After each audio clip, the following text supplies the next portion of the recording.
Hello, rich girls. Welcome back to another Encore episode of Old Money. We are talking about one of your favorite episodes. This was the fourth most popular Old Money episode, episode number 36. It's 11 ways to increase your abundance with rich girl rituals. Now, you know I love the woo. I do all the things. I'm so superstitious. I'm always wearing a red string. I've got an evil eye on everything. And the reality is that these practices might seem silly. They might seem magical, but the more we align our practices and our energy and our vibes with cultivating the life that we want, the more things start to come true. So take it all with a grain of salt, but try it on for size. These are 11 different things that you can try to attune yourself to even more abundance than you've ever had before. I hope you have fun with this one. I love doing episodes like this. Please let me know if you want more like these, because I like this stuff. I'll talk to you guys next episode. Goodbye. Hey, rich girls, welcome back to Old Money, the podcast for women building the trust funds they wish they were born with. I'm your host, Amber Frankusen. Thanks for being here today. It's been brought to my attention that we have a lot of new rich girls in the community. I've been getting a lot of DMs from you, and I'm so happy to hear from you. Thank you for being here. I know we all want to be rich, and I think this episode is really going to cut to the chase of how we can increase our abundance fast. So today we're going to go through 11 rich girl rituals. These are things that I do. These are things that are a little woo-woo. There are things that are a little tactical, but I think if you pick and choose from the menu of items we're going to discuss today, you're going to find something that really fits the bill. But before we get into it, I just wanted to again say hello to our new listeners. And I wanted to let everyone know that because we've had so many new girls join us, next episode, I'm going to do a question and answer session. So I'm going to answer all of your questions, whether they're about me, about the podcast, about the business I run, about money, about your finances, debt, savings, spending, earning, anything like that. Send your questions in. You can do this one of two ways. You can go to Old Money Podcast on Instagram and send me a DM. It can be anonymous, totally fine. If you want a shout out, let me know. Or you can go to oldmoneypodcast.com and go to the contact page. And there you can leave an anonymous note. It'll go right to the email. I won't know who you are. You can put in a fake email address, all that kind of stuff. I want to remind you, this is a no judgment zone. I'm not Dave Ramsey. I'm not going to be a bitch. I want to support you in getting to your financial goals. And I understand that on the process, there's a lot of emotions and there can be a lot of big feelings. And this is a safe space. And this is also a safe space for you to admit that you want to be disgustingly wealthy and wear nothing but jewels and a robe all day, because I think that's what we all aspire to. So thank you so much for all of your submissions, and I want to answer them all. So next week, big Q&A session. Let's go.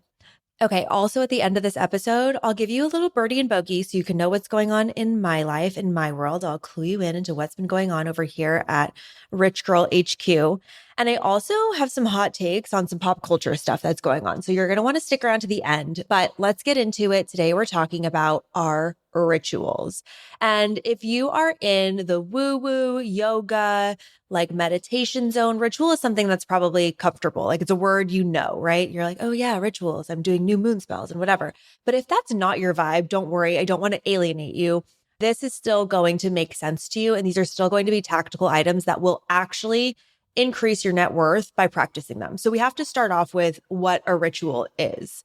A ritual is essentially a practice that you curate to make you feel a certain type of way. A lot of people associate rituals with religion, which is absolutely true. Religion uses a lot of ritual, or also sometimes like magic or like spells or whatever. But the reality is a ritual is just a practice that has meaning to you to help you align with whatever it is you want to align with. While today we're talking about money and abundance rituals, you can really create a ritual around anything that's important to you. You could have a morning ritual, a work ritual, a relationship ritual, anything that you do regularly with intention. And you can program your own rituals. These, the ones we're talking about today, are some that I've designed, some that I've heard from my money mentors, some that I've picked up along the way on this road that I've been on for many years of studying money, and abundance and what it all means. But I want to give you a really tactical example about why rituals are important. And it's because of work. This is where I really started to believe in the power of rituals. I have a work ritual. It's kind of a morning routine, but it's the thing that I do before I start my workday every day so that I can show up consistently for my team. So the ritual, the way that I look at it is that it is something that I need to do to be, I want to say like calm, but really consistent, as I mentioned, because I used to work for people who were hot and cold. They'd walk into work one day, not make eye contact with you, be in the worst mood. And the next day you were like BFFs. And that was something that as an employee always freaked me out. You never know where you stand. Every time your boss drops a meeting on your calendar, you're like, oh, here I go. I'm about to get fired. Like you have no idea what's going on. And when I was setting out to build this company, there was a couple of things that I wanted to really make sure that I did for my team, which was number one, I didn't want anybody crying in a bathroom like I was doing all of the time when I was working in my corporate job. And number two, I wanted to be a consistent leader. And for me, that means that I'm allowed to have the emotions and frustrations or stress as a leader. And I'm okay with my team feeling stress or pressure, but I don't want them to feel fear. I think I owe it to them. And for me, it's an investment in the team that we build. Like I want them to know that I'm going to be fair and trustworthy and calm and measured no matter what the situation is. Even if something gnarly happens, if they mess up or a client's upset or whatever, I owe it to them to be consistent. So in order for me to be consistent, I have to deal with my stuff before I show up to work. And for me, I'm showing up virtually most of the time because we're remote now, but I need to clean up my side of the street so that I can have my shit resolved so that I can show up better for them. So every morning, and yes, this is like kind of a morning ritual, but the reason that I do this is specifically to show up well for work. So I have, again, I'm obsessed with my Google Calendar and my tasks. I have my tasks all set in my Google Calendar. It's the first thing in the day. I think I set it for like 7 o'clock and it says meditation and morning ritual. And here's what's on the list. I have a menu because I don't want to do the same routine every single day. I need options depending on my energy level or my time or whatever I have. Journaling, which I do a morning pages kind of journal. I can go into that in another episode if you want me to. I read for at least a passage. I cuddle with my dog. I need to get on all fours and get in her business and ground myself. Like she is my mother earth. I need to ground myself and knowing that we've had some time in the morning that doesn't feel rushed. I need to do either some foam rolling or some mobility stretches to get some blood into my body and my head. And then I need to take my supplements. Those are my things that I need to do calmly. Oh, also matcha. I have to make my matcha. But this is my sacred time. And I notice that when I don't do these things, I'm a little bit unbalanced for the rest of the day. And a lot of you who are parents might feel the same way. It's like if you wake up in the morning and the first thing is like attending to somebody else's need, you have a kid crying, somebody's hungry, you have to make a bed, you have to make a lunch, you have to get somebody bathed, whatever it is you have to do. I know it can be so hard to carve out time for these. So they don't have to be morning rituals. You can do rituals whenever they suit you, as long as they can continue to carry that energy through. So just a little bit of quiet time, 5-10 minutes is all that some of these take, honestly. So this is not meant to be another thing that you add to your to-do list. But as we go back to the whole idea of me being a leader in my team and why I'm doing this for them, it's not just for them, it's for me too, because again, it's better team retention. I have a happier team that's more productive when they know that they can trust me and that I am consistent with them. But also, I just feel better throughout the day. One of the things that I want to talk about more and more are the feelings that we think we're going to have when we have the wealth. We envision that when we're wealthy, when our bank accounts are full, when we are retired, that things will be easy, that we will feel relaxed, that we will have an abundance of time and love and vacation and happiness and cocktails. We feel like we will feel complete. We will feel lovable. We will feel accepted. All of these feelings of joy, happiness, calmness, just satisfaction, the things that we are seeking to feel by having money, we can actually feel those sooner. So again, we have to go back to my most favorite acronym after RHOBH. Actually, at Beverly Hills is not giving right now. Miami is it. Those are my favorite acronyms. But the other one is TFAR. thoughts, feelings, actions, results. Your thoughts lead to the feelings that you have. The feelings that you have leads to the actions you will take, and the actions that you take will lead to your results. So if we can change our thoughts at the top of that list, it's going to give us a better outcome, a better result.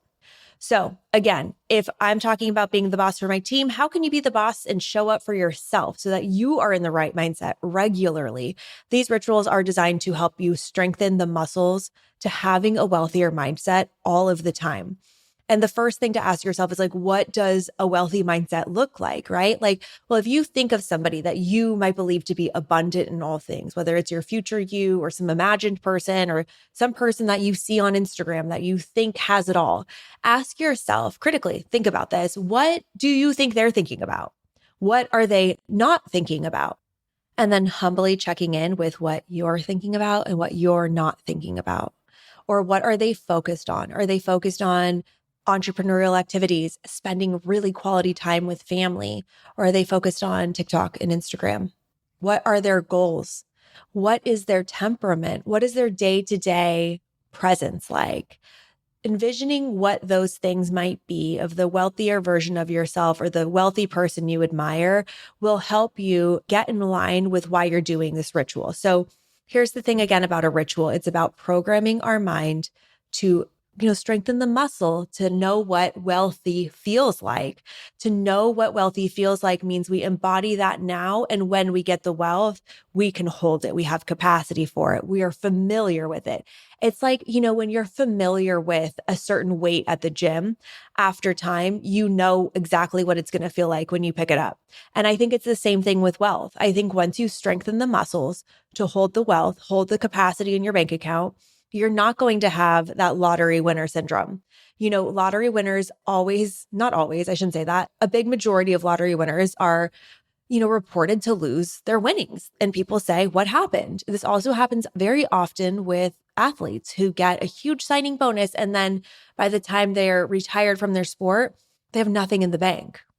Being wealthy is not about what you make or what you get. It's about keeping it and maintaining it and holding on to it and holding the capacity, which means you need to, metaphorically speaking, bench press heavier all the time so that you can have more and more capacity to put up more weight, to put up more money, to hold more money. Because as you make bigger and bigger purchases in your life, whether it's real estate, vehicles, businesses, as you sell more and more things, as you negotiate for yourself, as you're selling your business or you're selling your car, your house, these rituals help program your mind into the space of abundance and wealth and opportunity so that you can feel that all the time.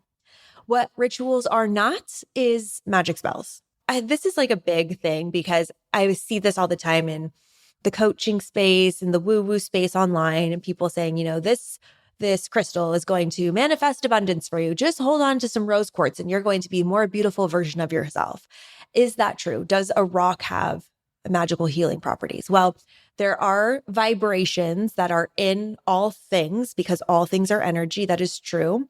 But I really believe that all of these things that we look to, whether they're crystals or cards or angels, guardian angel figurines, whatever they might be for you, the totems in your life, they are there to be symbolic representations to remind you to tap into the intention, into the thought, into the feeling that will give you the action, that will give you the result.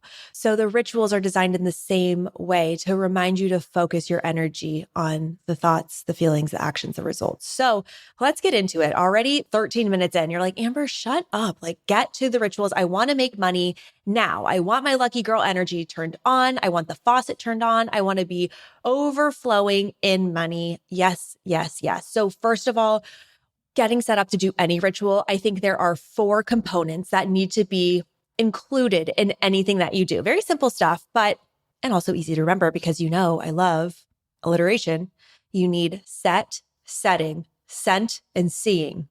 Now, set and setting are something, if you are familiar with psychedelics, that people use a lot in the psychedelic conversation of when you do, for example, like a ceremonial mushroom trip, you need to have the right set and setting. That's something that you hear in that culture a lot. What that means is the right mental state and the right environment. So for a ritual, for set, I'm talking about the intention, the mood, the expectations. How do you want to feel? what do you want to practice? So getting just clear on that, the mindset.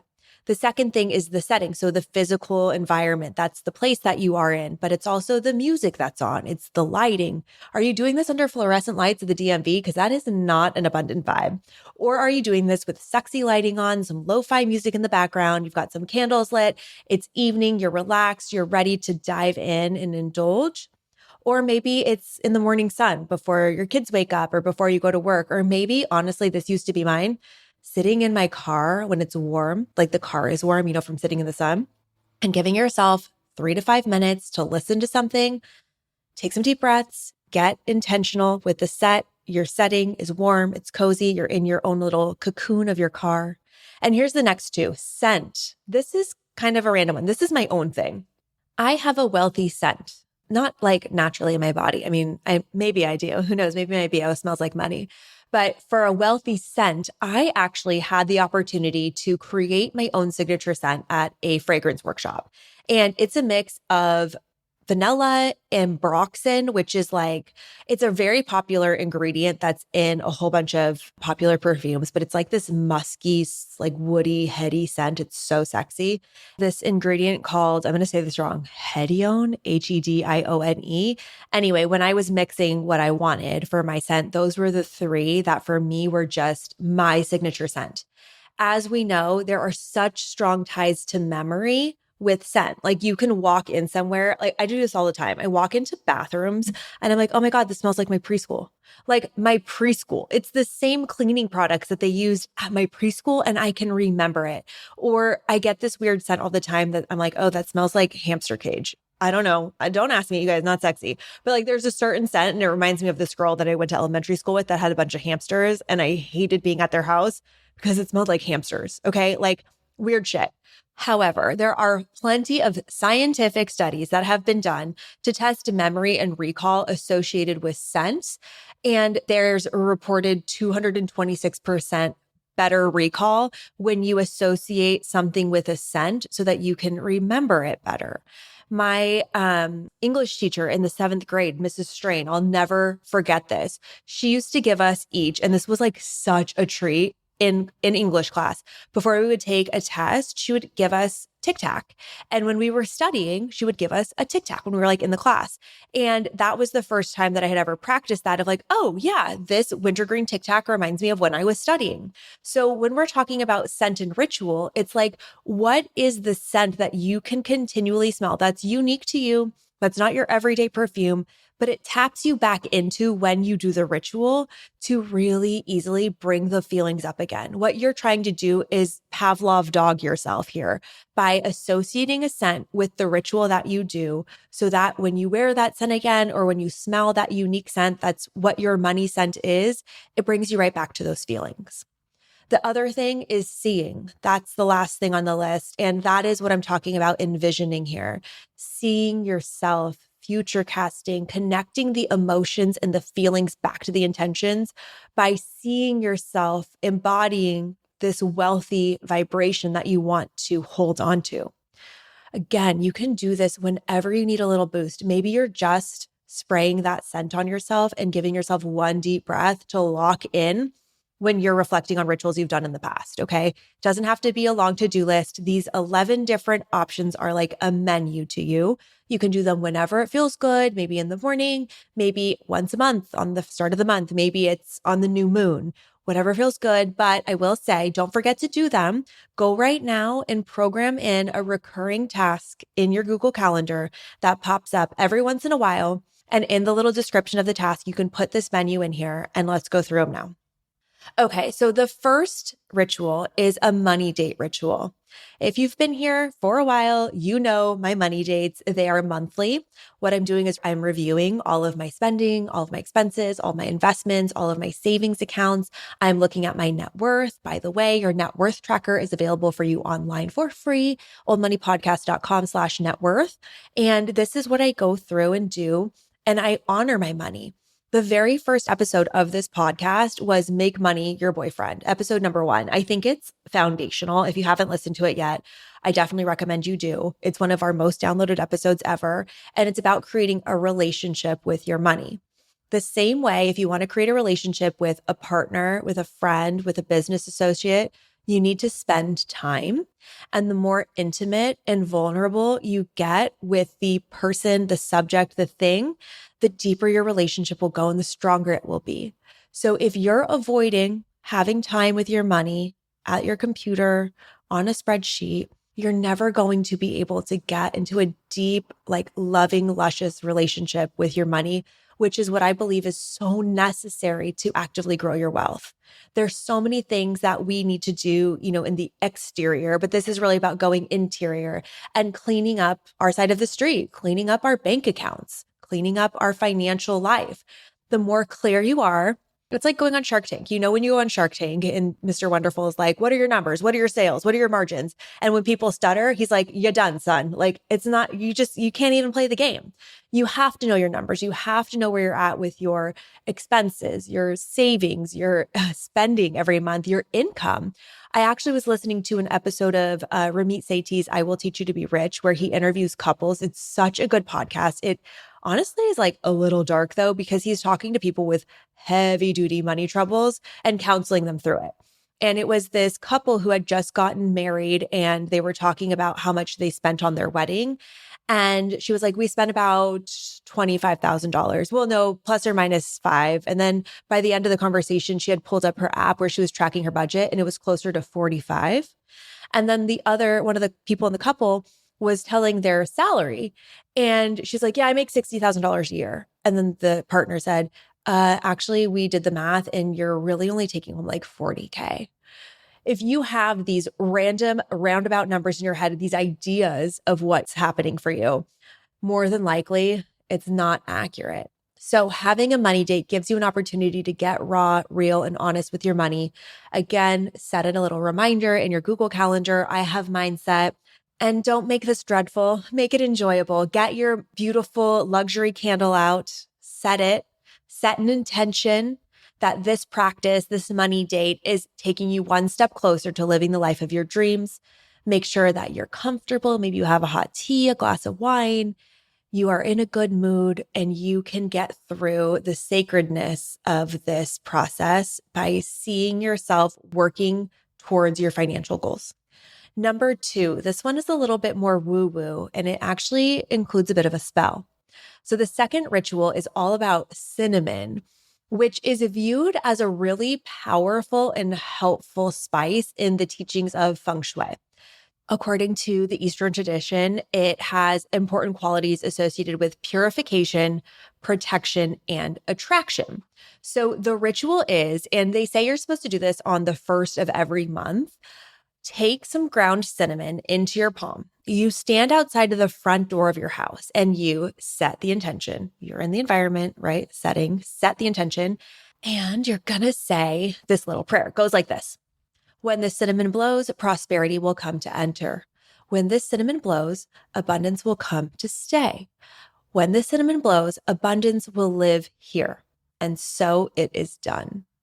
You can fine tune that however it makes the most sense to you. But essentially what you're doing is calling forth abundance to you and your home on a ritualistic basis. So again, this is a little bit something more magical. Is the cinnamon going to do it or is it your intentions that are going to do it? I really think it's your intentions and your attention to the process. But this is something that I see over and over again in all these like magical blogs and things that people do to call abundance to their home.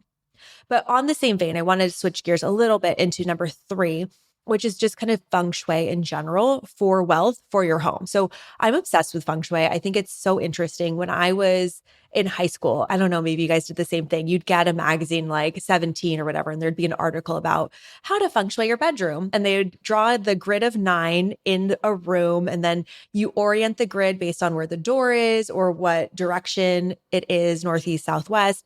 And then you can tend to the different squares of the room in the grid to tend to your love and relationships or your family or your spirituality. And of course, there is a wealth corner. And traditionally speaking, the southeast corner of your home is considered the primary wealth area in Feng Shui. It's also associated with the wood element, which symbolizes growth and vitality. So, to activate this area, to bring financial opportunities and prosperity into your life, you can do a couple of different things. First of all, you got to figure out what corner is the southeast corner. So, get your iPhone out, get that little compass app out. You've never used it before, but you're going to use it today. And you're going to figure out what the southeast corner of your home is. I know what the southeast corner of my home is. I'm actually looking at it right now. And we have this adorable tree that Justin brought with him when we moved in together. It's this fern. And when I tell you it was dead and dying, like dead and dying, and he has nursed it back to health and it is thriving. I see it right now. I'm looking out my window at it and it is a healthy, thriving plant that gets a lot of attention and symbolic of tending to the wealth area of the home.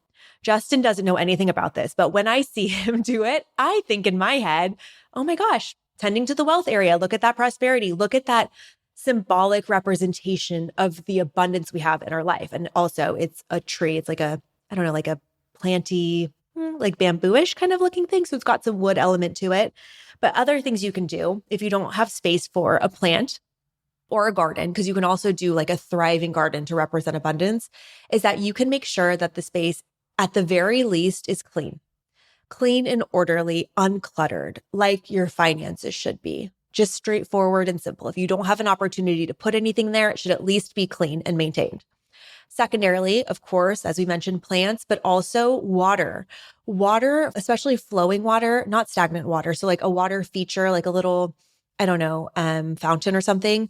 It represents the flow of wealth and abundance. So if you have an opportunity to put a water feature there and you think about that water flowing like abundance flowing, you're going to be in really good feng shui zone. Also, you can put symbols there. Now, what 17 magazine used to teach us to do was to put symbols or things on our wall. And you know, your girl was pulling things out of Vogue magazine of like where I wanted to live, what I wanted to dress like, and putting them in the different corners of my room based on like what the association was. You can do that now as well. But I think as we're getting into our late 20s and 30s, probably don't want to have like random ass pictures tacked up on our wall. So another thing that you can do to symbolize building wealth, other than using or putting your vision board there, is a wealth bowl. And a wealth bowl is a beautiful bowl that you curate the items that go within it. And they can be all different types of symbolic items. They could be stones, for example, like citrine, gemstones, things like that. You could put coins in them. You could put money, folded up money in there. You could put images in there. You can put whatever represents a flow of abundance to you and display it in your wealth corner. I'm also going to put Rosie, my mom, on blast because there was a time when I came back from college when I was younger and I was visiting my mom and I came home and things were just weird in our house. And one of the things that's weird in our house and is still there today is that because Rosie hired a feng shui expert to come into the house, we have little bowls of unpopped popcorn kernels in our bathrooms in the entire house. And this is what it says. If your wealth is draining out, place unpopped popcorn on top of a toilet tank in a bowl or under the sink. One of my favorite adjustments, this is somebody else, I'm just reading this. One of my favorite adjustments for the bathroom is placing unpopped popcorn in a bowl. With every flush, the bathroom drains the positive chi via the toilet. Unpopped popcorn is an excellent adjustment to help with the draining of wealth or positive energy or happiness via the toilet while flushing. It's a great adjustment if your money is flowing out without your control, you're spending more than you need to, or you just feel like the energy is being sucked from your house. So that's another hot tip. You can also use rice in your abundance corner. Talk to Rosie if you need more details about it. But I think that's a very interesting one that definitely has a little bit more, I don't know, symbolic power of anything else, but you'll have to talk to a feng shui expert for that. Okay, number 4. This is a pretty basic one, but it's journaling on the new moon. So a lot of people associate manifestation with a full moon, but actually you're supposed to plant the seeds of your manifestation on a new moon and then you harvest them in the corresponding full moon. So not the new moon and then 2 weeks later is a full moon. It actually takes about a 6-month cycle for the corresponding full moon to happen to the new moon. So for example, in this month, I'm making it up, the new moon is in Aquarius, and then in 6 months, the full moon will be in Aquarius or whatever it might be. So essentially, doing some journaling on the new moon is a really good way to tap into getting an easy ritual in on about a monthly basis that doesn't coincide with the craziness of the first of the month. I don't know about you, but the first of the month for me is always super busy. I'm running payroll and doing invoicing and analytics and finance and accounting and all the stuff for the business. So I like new moon journaling because it kind of puts me on a different rhythm and it does keep me consistent. In my new moon journaling, all I'm talking about is my future self, are my desired feelings, my desired outcomes. And I'm just allowing myself to think really, really, really big and dream really big. I am a big walk and talker. You guys have heard me talk about this before. I love to go on a long walk and talk into my notes app or talk into my phone and say things out. I tend to flow with things while I'm walking and I'm a little bit distracted. I'm on the move. But they say that journaling things out and writing them down with your own handwriting is the best way to lock them in. So some of my favorite journaling prompts, and these are all like future happy. We're not like digging into like money stories right now. I'm talking about manifestation, abundance, bringing it in, calling it in. And so it is. Here are my top 10 favorite. Number one, what does abundance mean to me? Number two, what am I the most proud of this month? What am I celebrating? By the way, feel free to pause this podcast and answer these questions in your head right now as I go through these. What am I looking forward to? Number five, what makes me feel the wealthiest? Number six, my future self wants me to know, ... Number seven, things I am so grateful for right now. 8, feelings I think wealth will bring me. 9, what is abundant in my life today? And 10, when do I feel the happiest, most joyful, most at peace, et cetera, et cetera, et cetera. I will put these into an Instagram post for you so you can flag it and come back to these for new moon journaling, for anytime journaling, anything like that. I find these to be really helpful to tap into. And I also like to do the same journal prompts over and over to see how things change. Okay, ritual number 5 is making money real. So I'm holding in my hands in front of the microphone. Can you hear this? Can you hear this? This is $50,000 of cash. Got. Let me take this rubber band off. Hold on. This is for you. The ASMR of the money. 1, 2, 3, 4, 5. And there's $100 bills. That's 10,000 right there. $50,000 sitting on my desk, and it's fake. It is fake money. It says for motion picture use only. It's fake money. Actually, Justin bought it to play a prank on me, and he like dropped 50 G's on my foot, and I looked at him and I was like, okay, this is something that he would have in his house. This is crazy. I said, what is that? And he's like, oh, so sorry. It was a prank. Justin's always trying to play pranks on me. Anyway, it made me think about what we hear a lot about in the money manifestation world, which is giving yourself a physical representation of the money that you want. Now, looking at this $50,000 right here, this is a lot of money. If I had this to go shopping with, I'd be very happy. And it's money that flows in and out of our bank accounts for the business easily every month, if not more, if not less. It's money that, we're buying a car with. I could go buy a car with what I'm holding in my hand right now. And it's really just like not that big a deal. It's just kind of normalizing it. And what they talk about a lot in money manifestation as you're envisioning is writing yourself a check to yourself. And for me, that never really anchored in. I'm like, cool, a fake check with somebody's brand on it. And I'm going to write myself a check for $1 million. And I think what you're supposed to do is envision yourself writing that check to yourself from your business, like when you earn the money. But I don't write checks, y'all. I'm Venmo, I'm Zelle, I'm transferring, right? But what I like about having this physical representation of money is that it really does make it tangible. Like, touch it and think about it. And Justin has it on his desk. I don't know what he's doing with it now. It's just kind of funny, but I look at it all the time because we work in the same office, me and Justin. And for me, I'm like, yes, that's the goal. That's what we're looking for. That's the cash flow. That's the thing, whatever the amount is. You can get this online. It's not expensive, but I think it's a fun thing to have around your house to normalize the money, to normalize the wealth, to normalize holding onto it physically. Okay, I just thought of another ritual. So I said at the top of the show, and I think I'll still keep the episode title 11 rituals because 11 is a good number, but I'm giving you a bonus one right now. It's something that I've talked about before, but it's about cleaning out your wallet. So let's call this number 5.2. Okay. So cleaning out your wallet is so important and making sure that your wallet is nice and organized and also set up to receive abundance. So I make sure that my wallet doesn't have any receipts in it. It only has what I need in it. I'm talking about like my bigger wallet, not my like travel carry one. I have everything organized. I have a couple of totems in there. Like I have my grandfather's license from the 70s because it makes me feel close to him. He's passed, but I love him so much. And I like to have that in there. I have a note from my roommate from in college that's like the serenity prayer, I think it is, accepting the things you cannot change, blah, blah, blah, blah, blah. I also have in there a copy of my favorite poem, The Desiderata by Max Ehrman. I think I said that right. And then also there's nothing shitty in there. No bad business cards, not other people's stuff. I have my own stuff in there. I also keep, whenever we travel, I have like leftover euros or leftover pesos. I just keep them in my wallet for next time, knowing I'm going to go back and I'll use them again.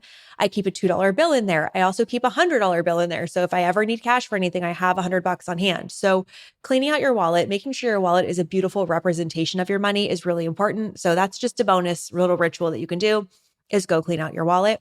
I've also been known to iron my money.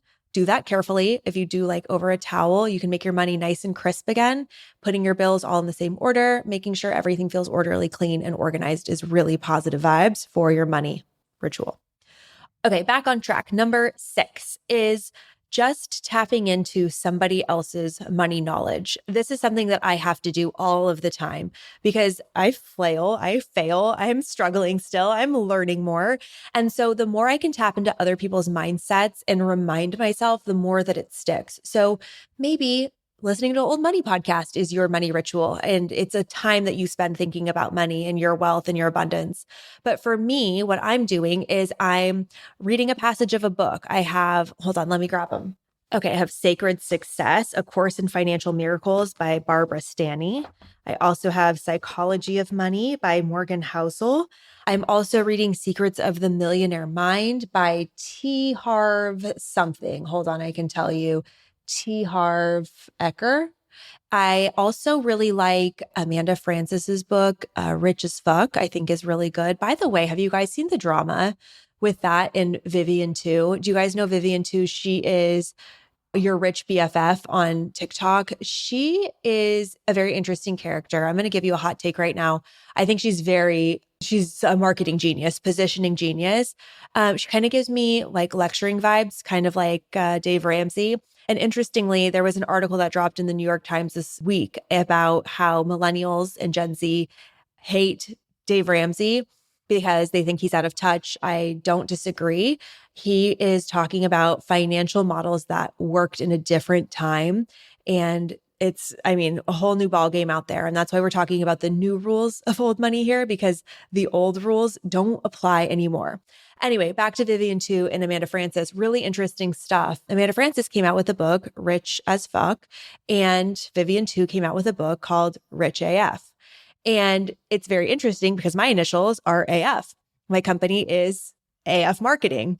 Amanda Francis's are as well. And so it's so interesting, this AF and this as fuck kind of analogy. And honestly, when I named my business, I didn't actually really think of it that way. It's just my initials and I scrambled for a business name really quickly. But it's so interesting because Amanda Francis's book came out years ahead of Vivian Tu's and it's in similar spaces. And yet there isn't any kind of like copyright protection. Amanda did post about it, but there's basically no recourse. I will say though, Amanda Francis has her own incredible audience. Her book has been a bestseller on Amazon for ages. I actually think it's a really good book. It's very digestible. It's very easy to read. I haven't read Vivian Tu's. I have no opinion on it, but I do think it's very interesting of like knowing your space and knowing who else is speaking in your space and being aware of when things might sound too similar, or is there another way? I should come out with a book that's called Rich AF. It could be my autobiography. It's my initials too, but would I do that? No, it's too close to something else. So, it's really interesting because, I'm in this game too. Our company names things for a living. Like we are a branding and naming agency. We're a creative agency and we're naming stuff that sometimes has a similar name out there for a similar product. It's hard to do, but I thought that was a really interesting kind of online observation. As I mentioned, Amanda posted about it. I don't know the conclusion or if there is any at all, but it did remind me that there is enough for everybody because Amanda's book is successful. Vivian's book will be successful. We all need the books. We should read more than one book. We all need the language, and we all need the potency around the conversations with money. So there's enough room for everybody. It is just an interesting dynamic, don't you think? Anyway, let me know your thoughts on that. My point is tapping into somebody else's wealth mindset is so helpful for up-leveling your own. So on top of the ones that I just mentioned, also Tony Robbins is a huge one for me. Unshakable is, I think, the book that changed my financial life. That's one. And I'm not just reading it to get through it. I'm picking up passages here and there. I'm tapping in, I'm opening a book, opening a page, seeing what resonates for me. And then also a lot of just kind of general personal development books are really helpful for me. An easy one to get into if you haven't read anything personal development is Jen Sincero, You Are a Badass? I think it's You Are a Badass, not I Am a Badass. Anyway, I listened to that book on tape a couple of times. Really great stuff, really kind of elementary ideas that are really easy to understand. Sorry, not elementary ideas, really like the ideas become very easy, like explain like I'm five type of vibes of like mindset, all that kind of stuff. She has a book, You Are a Badass at Making Money. I love Ramit Sethi, I Will Teach You to Be Rich. That one's a little bit more workbooky. You kind of need to go through that in sequential order. But I have these books arm's reach and I pick them up and I read a few pages, and tapping into that is really helpful. The other thing you can do to tap into somebody's wealth consciousness is listen to a wealth meditation. I love Superhuman Meditations, Mimi Bouchard's program. She has a great one that's about lucky girl energy. I think it's so nice. Amanda Francis's meditations, for me, the sound quality is often very distracting. So I like things that are super clean, super calming, easy to tap into. But maybe again, that's why I've invested so much in great equipment for old money. So this can be your meditation as well. Okay, number 7. This is back to more woo-woo ritual stuff. I think I've talked about this before, but it's called the double your money exercise. And this is the exercise where you start with, actually, I think I just talked about this like last episode. You start with any amount of money, like $1,000, for example. And every day for a sequential of, 30 days or so, you double your money on paper and you ask yourself what you would buy with that money. And you're supposed to buy it or supposed to spend it on non-essential items. So for example, you start with $1,000. On day 1, I have $1,000. I'm buying I saw a really beautiful piece of beaded art on Jonathan Adler's website. That's what I would get. Day 2, I'm doubling my money. Now I have $2,000 in my budget. I'm going to spend that on 2 vials of Sculptra for my cheeks and a touch up on my lips. The next day, I have $4,000. I'm going to spend that on a new couch because we got a white couch and it's looking kind of dumpy already. It's only been 3 years and it's kind of like sagging. I want to start over on a couch, and that's what I would buy with $4,000. Now the next day, day 4, I have $8,000. On the $8,000 day, I would buy just like an indulgent week's vacation at the Cape in Cabo that we always go to in their panoramic suite, all expenses spared, no expenses spared. That's how you say that, right? The next day I have $16,000. The next day I have $32,000. Then I have $64,000 and I'm buying a BMW X4, brand new, off the lot, the M package. So what you're doing every day is you're increasing your capacity for handling money and thinking creatively, because what happens really quickly, you get into these odd numbers, like $132,000 you have to spend all of a sudden. And you're like, what am I buying with that amount of money? Maybe you're buying a week charter on a yacht. And then the next week you have $200,000 in change. And what are you buying there? And you're getting into higher and higher values of money. Again, stretching that muscle, that capacity for being able to manage it or dream with it or execute with it. So this is a really fun journaling kind of exercise that takes just a couple seconds a day. Get your partner involved in this too, because it's really interesting when I think about what I would want to get and what Justin would want to get and what we would get together. That becomes very fun and very expansive, something you can do easily with a partner. Okay, ritual number 8. Well, actually ritual 9, because you got a bonus. Lucky you, it's your lucky day. This is the 3 times 33 affirmation practice. And what this practice does, it's said that if you, for 3 days in a row, write the same affirmation 33 times, it will come true. Is that true? I don't know, but it's worth a shot, right? So what you're trying to do here, again, you're attaching pen to paper. You're not typing this out on your iPhone. You have a pen, you have a piece of paper. Remember, you're set, you're setting, you're seeing, and you're sent. You've got all the vibes happening when you're journaling, right? You're doing the thing. You've got your intention. And what you're going to do is you're going to write down the same affirmation 33 times. It's kind of like doing, did you ever get in trouble in elementary school and you had to write like Bart Simpson on the chalkboard? I had to do that a couple of times of like, I will not call Lisa names or whatever it might be. So in this case, by the way, Lisa, there's a Lisa from my childhood. I was never calling her names. I love her and I still love her. Anyway, you're writing an affirmation that you can use for your abundance mindset. Here's a few to try on. Ooh, I'll make this another little Instagram thing for you. How about I am worthy of what I desire, or I deserve wonderful things in my life. How about I am enough?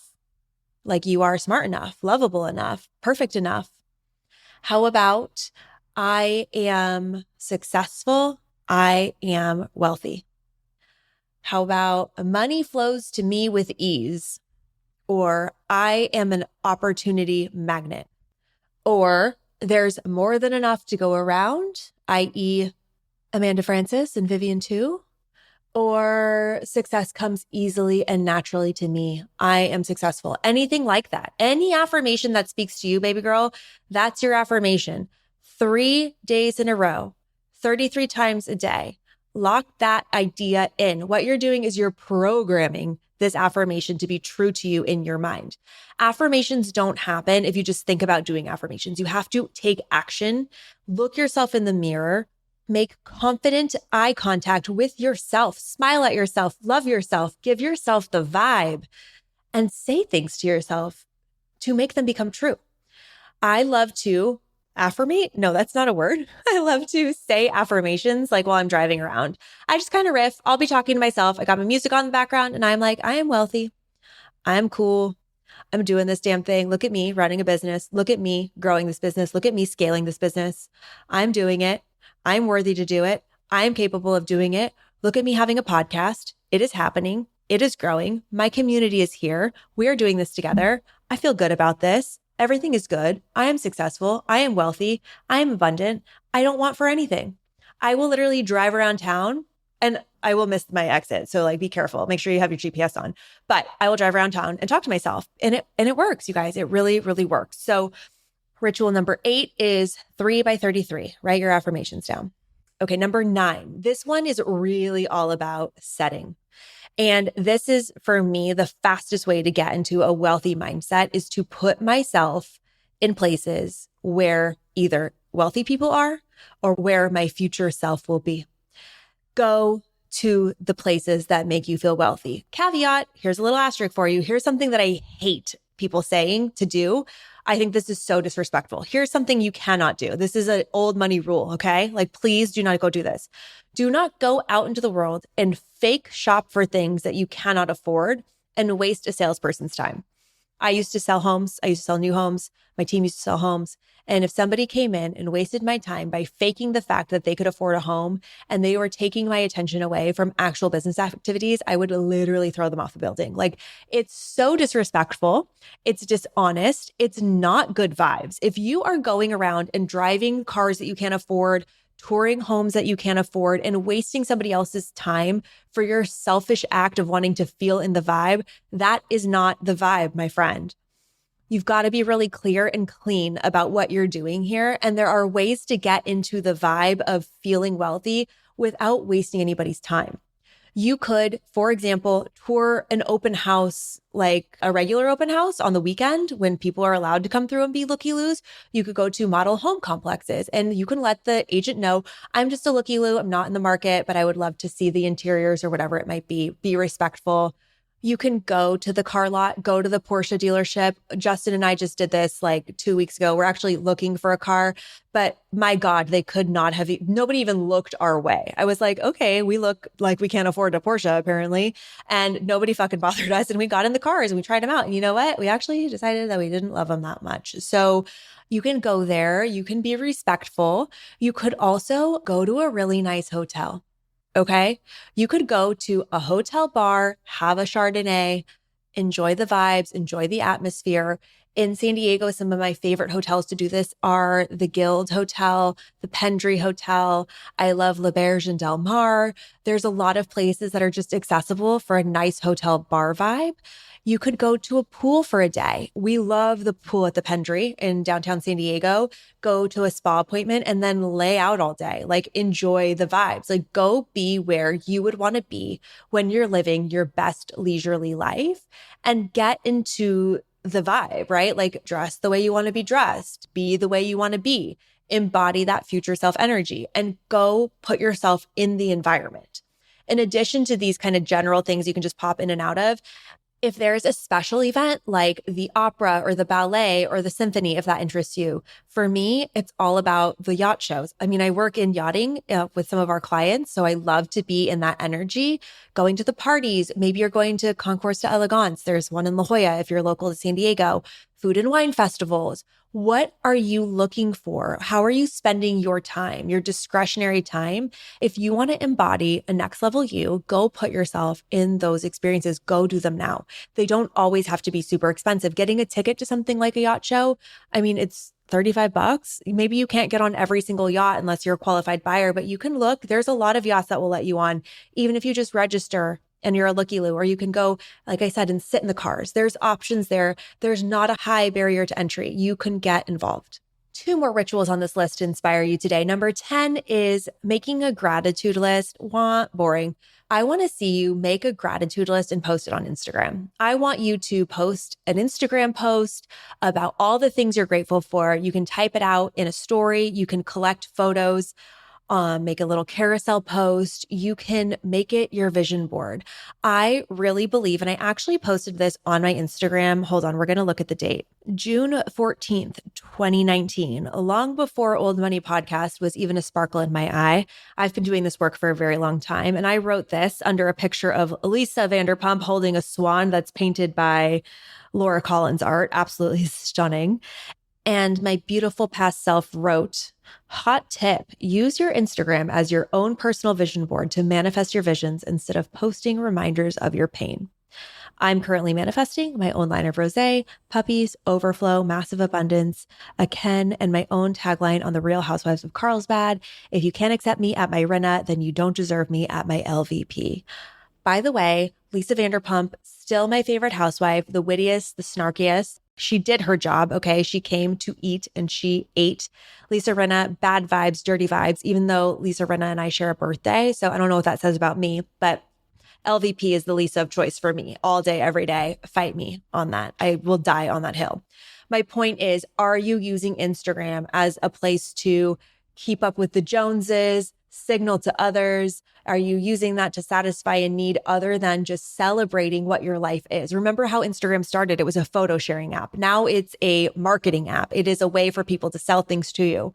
So sell yourself the vision that you want to see for yourself. I want to see your grid look like the life that you want to live, even if you're using some inspiration images from Pinterest, or don't use them for Pinterest because it's probably not licensed properly, but go to a stock photo site or repurpose some content. Like, show me how you want to live. That's what we want to be using our tools for ourselves, for our abundance. Also, just making a gratitude list in general, whether you do it visually or on lists, whatever, is totally fine, but it's very important because it helps you notice abundance everywhere, not just in your bank account. We are trying to program ourselves to see abundance in every day, all the things, in nature, in the love that we have, of the time on the clock, of the number of popcorn kernels that live on top of our toilets if you're my mother, or the number of popcorns that get popped from the kernels when you have it at night while you're watching Love is Blind. The point is, seeing the abundance all the time, it strengthens the muscle for you to get wealthy vibes. Number 11, this is a really helpful practical ritual as we are also about to change seasons. March is spring and we love some spring cleaning. And ritual number 11 is all about auditing. That means cleaning out what no longer serves you. Because having a wealthy life means that what is around you, what is within you, it all serves you. It's exactly what you want. So that means it's time to retire the old ratty PJs. It's time to throw away the jeans. Don't throw them away, donate them. It's time to get them out of your closet away. the jeans that don't fit anymore, the ones that are out of style. If you are, retiring your skinny jeans, it's okay to let them go. They can go somewhere else. You can also clean out your social media feed. You can clean out your folders on your computer screen. You can clear out the photos from your photo app. You can audit things, asking yourself, remember that lady who said, does this spark joy? It's actually a really good practice because it's helping you to curate exactly the life that you want and getting rid of things that no longer serve you. This could be as simple as getting rid of all of the mismatching Tupperware in your Tupperware cupboard. Like, only have the set that matches where the lids work together. You know what I mean? When you have 15 different types of Tupperware, it's just giving chaos. And I don't think the wealthiest version of myself would be hoarding onto old butter containers just in case I need to put some rice in it. I would put it in its proper place, right? So there's 100 areas in your home, in your car, in your closets, in your shoes, in your socks that you can get rid of things, start fresh, give yourself a good vibe of abundance. So those are 11 and a half abundance rituals, rich girl rituals, mindset tricks to get you to get into the right headspace so that your thoughts will go and influence your feelings, which will go and influence your actions, which will influence the outcome of your results. And that's what we're here to do, is to feel wealthy, be wealthy, build our wealth, and be really cognizant, really intentional about it all. So I hope those rituals are helpful for you. I'll put a couple of these prompts, like the affirmations and the journal entries, up on Instagram for you.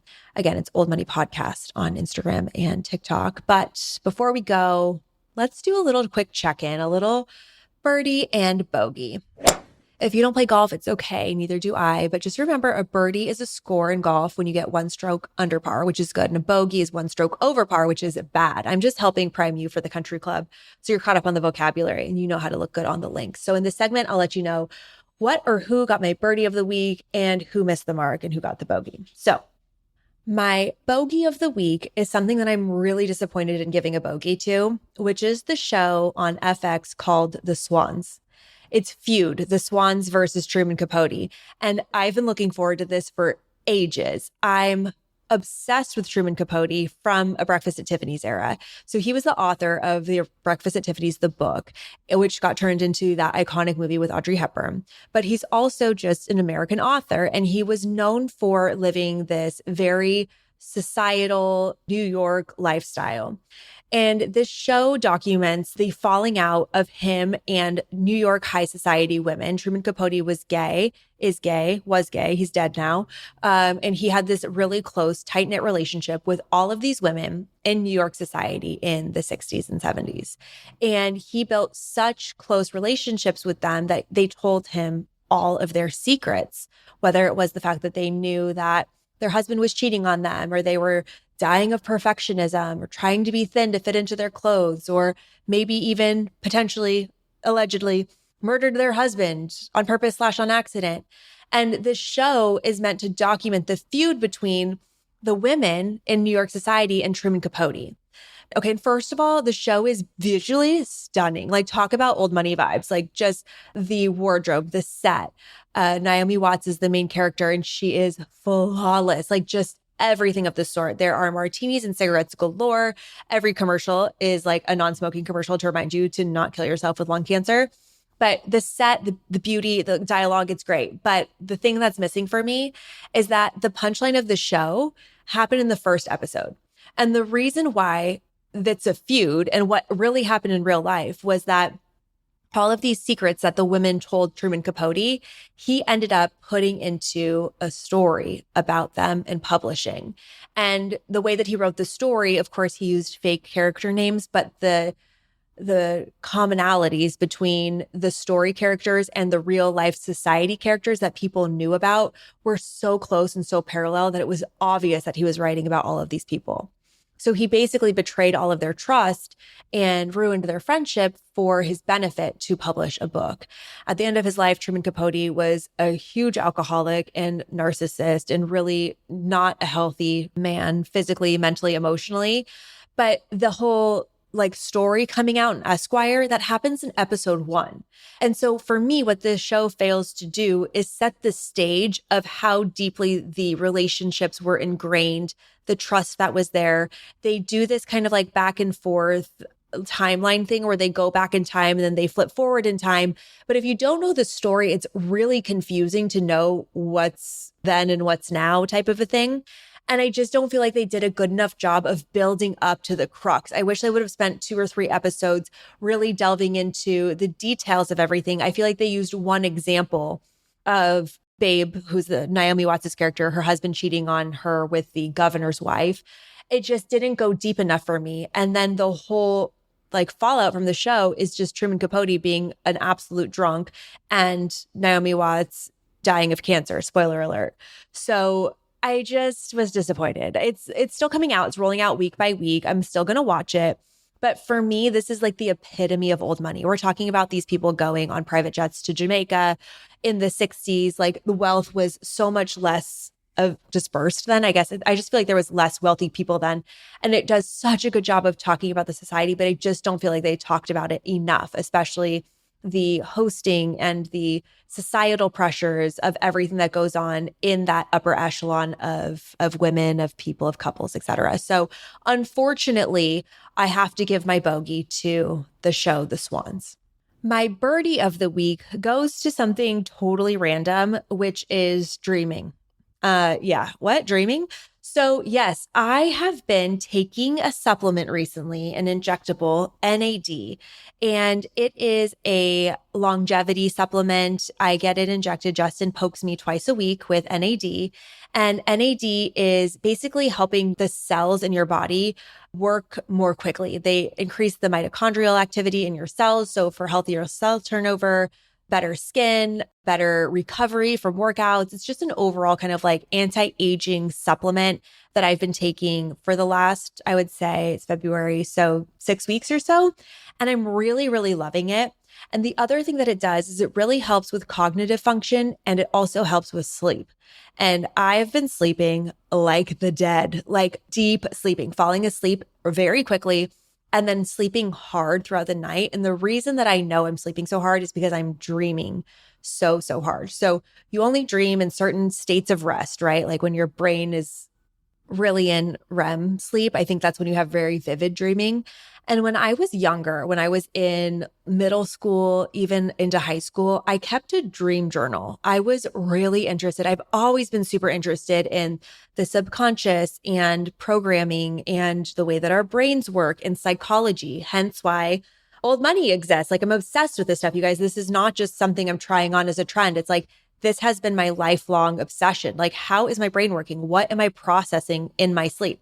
And so when I was doing a dream journal, I literally had, you know, those like black and white spattered looking notebooks. I had one of those. It's just like bound. It's like a Harriet the Spy journal. You guys know what I'm talking about, right? I had one next to my bed and I would write down my dreams every night. And the act of recalling the dreams as a practice actually helped me become really good at remembering my dreams and also lucid dreaming.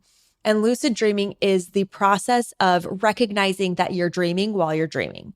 And there's a couple of different ways that that can happen, especially when something's bad's about to happen in the dream. I used to wake myself up because I'd be so scared.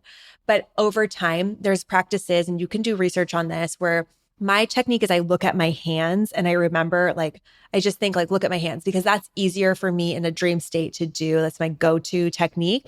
And then I look at my hands and I can go, oh yeah, I'm dreaming right now. I'm going to be okay. Like nothing bad can happen to me. And that changes the outcome of the dream. So I've been dreaming super vividly because of the NAD. I've been in super deep sleeps, which has been great. My skin looks great, by the way. And because I've been dreaming so vividly and remembering all my dreams, I really do feel very tapped into my intuition, and I'm having a lot of fun. There's a lot of different like recurring dreams that I have. I go to the same places in my dreams. I see the same people in my dreams, whether they're real places or not, they're real like in my brain, which is so crazy. However, last week I was dreaming and I looked down at my hands and I did something different this time. I looked at the tops of my hands instead of my palms. And in my dream, I looked at my hands and I noticed my nails. And in my dream, I had tortoise shell nails, like Sammy Jeffcoat. If you follow her on Instagram, Sammy Jeffcoat is a TikTok influencer. She's this super punk rock, adorable woman who lives in England. And I've seen her have these nails that like struck me. And remember, I just did my color analysis. Did I talk about that? Do I need to talk about that? You let me know. I just did a color analysis. And so I'm trying to incorporate more of my true color, which is a true autumn. I look at my nails in my dream and I go, oh, damn, my nails look sick. They're tortoiseshell. So that inspired me to get my ass up and go to the nail salon, which is typically a task that I don't enjoy to do. And I got my tortoiseshell nails. And the way that I saw these in my dream and knew they would bring me so much happiness. And I'm looking at my hands and like, I've never been happier with my nails. They're so freaking cute. They look like tortoiseshell sunglasses, like acrylic sunglasses. I'm obsessed. Like they make me so happy. And it's just, they came from my brain in my dream. All of that to say, like the more I tap into what I really like and what I really want, and the closer I am to my intuition and like my truth, like the things that are true for me, just the happier I am because it manifests on my fingernails and in other ways. So that's my plug for get your nails done, take a long nap, have a good dream, maybe try a dream journal, maybe get some tortoiseshell nails. I don't know, they're making me really happy. So my bogey goes to the swans and Truman Capote. My birdie goes to my brain, my subconscious, I don't know, but mostly my tortoiseshell nails. And that's what's going on in my life and my little take on pop culture right now. What you need to watch, what you need to skip. So with that, I'll let you go. Thank you for hanging around with me on the Old Money podcast today. Remember, I'm on a mission to make us all rich. So if you have a friend that you want to be wealthy with, you need somebody to travel with. If you're going to go to Giraffe Manor in Kenya, you're going to want to share a room with a friend so you can feed giraffes together as you have tea, but you need your friend to have a better job, have more money in the bank, not be in debt so that you guys can go travel together. So send her this podcast to help her get rich as well. Do these 11 and a half rich girl rituals. Let me know which ones you love. Take a picture, tag me on Instagram, Old Money Podcast. I'm at Amber in California. If you have questions for me about the show, anything for next week's episode or future episodes, send me a DM, go to the website, oldmoneypodcast.com, drop me a note. I will answer every single question that comes through. I guarantee it. I absolutely promise you that. You deserve it. I love you. Thank you for being here, and I'll talk to you next time. Bye-bye. Feeling rich? I hope so. Thank you for joining me on this episode of Old Money. If you have questions you want answered, email me at oldmoneypodcast@gmail.com or hit us up on social. We are at Old Money Podcast and I am at your service. If this episode spoke to you, inspired you, helped you, if you took a single note, it would mean the world to me if you could please just take a minute to rate and review the podcast. And if you're not doing so already, subscribe. And if you have friends who like getting rich, please share this episode with them, even if it's just on your Instagram story. And I'd love you more than Jeff Bezos loves Amazon Prime. Thank you so much, and I will talk to you on the next episode. Remember, I'm not your lawyer, I'm not your tax professional, and I'm not your financial advisor. The content presented in this podcast is intended to entertain, educate, inspire, and support listeners in their personal and professional development and does not constitute business, financial, or legal advice. In addition to that, this episode may contain paid endorsements and advertisements for products and services.